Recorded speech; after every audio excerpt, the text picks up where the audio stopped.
Sige, play natin to. Inday Sara, sinabihan tanga yung mga lesbo. Nakakahiya ang Philippine National Police ayon kay Vice President Sara Duterte. Yan ay dahil aniya sa kabila ng intelligence funds ng PNP ay wala silang alam sa mga nangyayari sa bansa. Pati na ang banta laban mismo sa kanya. Yan at iba pang balita mula kay Jason Rubrico live. Jason, magandang gabi. Gabi pumalag nga si Vice President Sara Duterte sa sinabi ng Philippine National Police na wala naman silang natanggap na impormasyon patungkol sa banta laban sa pangalawang Pangulo. Naitanong kay Vice President Sara Duterte sa Zamboanga City kung magkakaroon pa ba ng pagkakataong makapag-usap sila ni Pangulong Ferdinand Marcos Jr. sa hinaharap. Yan ay sa gitna ng mga nangyayari sa politika nitong mga nagdaang araw. Sagot ng bise, I really believe that we have reached the point of no return.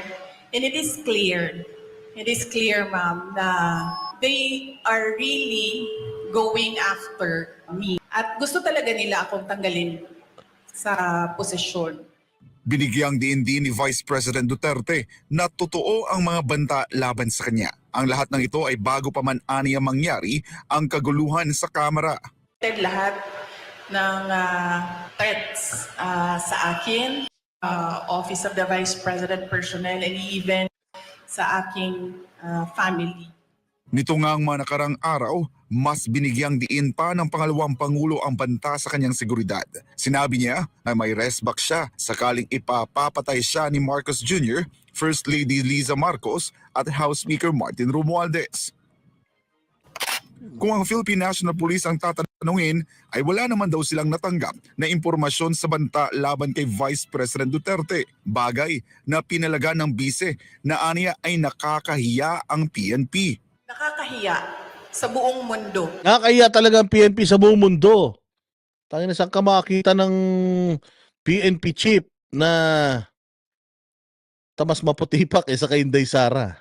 Na ang Philippine National Police natin, who by the way has intelligence funds. Oo, may intel funds ang PNP. Dapat tingnan yan. Sa sobrang laki ng intel funds ng PNP, at hindi na nahanap si Pastor pa sumuko. Dapat alamin kung saan napupunta yung intel funds ng mga yan. Kung si Inday Sara na tawag dyan, scrutinize yung kanyang intelligence funds. Dapat sa police din, scrutinize din nyo para malaman niyo kung saan ba napupunta. Baka napupunta lang yan sa glutathione ni Marbil. Tsaka ni Torre. Hindi alam ang mga pangyayari sa ating bansa. Nakakahiya na meron tayong pulis na hindi nila alam ang threats sa Vice President. Nakakahiya yan, ma'am. Huwag sila magsasalita ng ganyan kasi nagpapakita yan ng... Unang bahagi nitong taon, nauna nang sinabi ni VP Sara na may balak manggurgur o pumatay sa kanya. Kaugnay sa mga banta laban sa kanya, sinabi ng pangalawang Pangulo, may nais kasing makamtan si Romualdez. Gusto kasi mag-Vice President ni Martin Romualdez at hindi niya alam, ayaw ng mga congressman at ng mga senador na mag-Vice President si Martin Romualdez.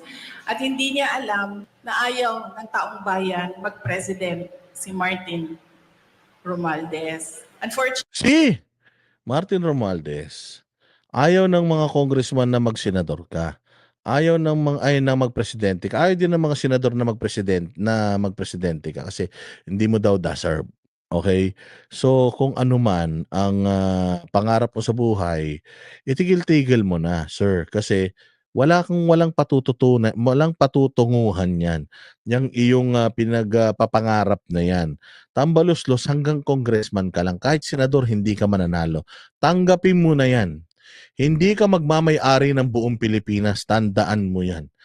Oo, hindi yan. Baka mauna ka pang ma-OD. Oh, kesa na maging presidente ng Pilipinas. hindi maintindihan yon ni Martin Romualdez.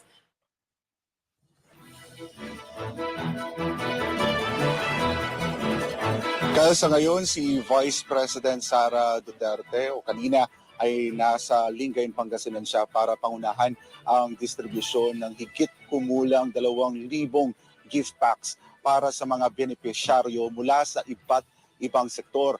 Ang nasabing aktibidad ay bahagi ng selebrasyon ng 89th founding anniversary ng Office of the Vice President. Ayan. So, again, nakakahiya daw ang PNP natin dahil walang alam sa totoong estado ng bayan at hindi talaga nila alam yung trabaho nila.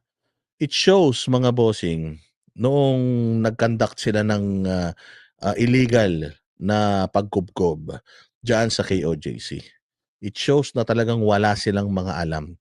And it shows na talagang sila ay private, para tila mo, mga private armed group na sila ng mga nasa Malacanang.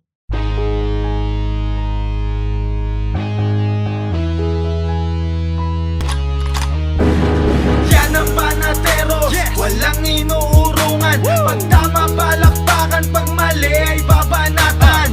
Yan ang banateros, boses ng ordinaryong Pilipino. Banateros ay walang makakaawan, walang inuurungan. Banateros ay tinutulungan mga ordinaryong Pilipino. Bawat mali tinututukan, handang ituwid mga baliko, kasagutan sa tanong matino. Banateros ay hindi hihinto, sa tungkulin di mabibigo. Yan ang banateros, walang inuurungan. Pag tama palakpakan, pag mali ay babanatan. Yan ang banateros, boses ng ordinaryong Pilipino. Banateros ay walang makakaawan. Yan ang banateros, walang inuurungan. Pag tama palakpakan, pag mali ay babanatan. Yan ang banateros, boses ng ordinaryong Pilipino. Banateros ay walang makakaawan. Positibo ang usapan, negatibo babanatan. Handang gawin mga tungkulin para sa ikauunlad ng bayan. Mga mali ay itatama para imulat mga kapwa. Sa bulok ng sistema, ang banateros ay handang makipagera. Yan ang banateros, walang inuurungan. Pag tama palakpakan, pag mali ay babanatan. Yan ang banateros, boses ng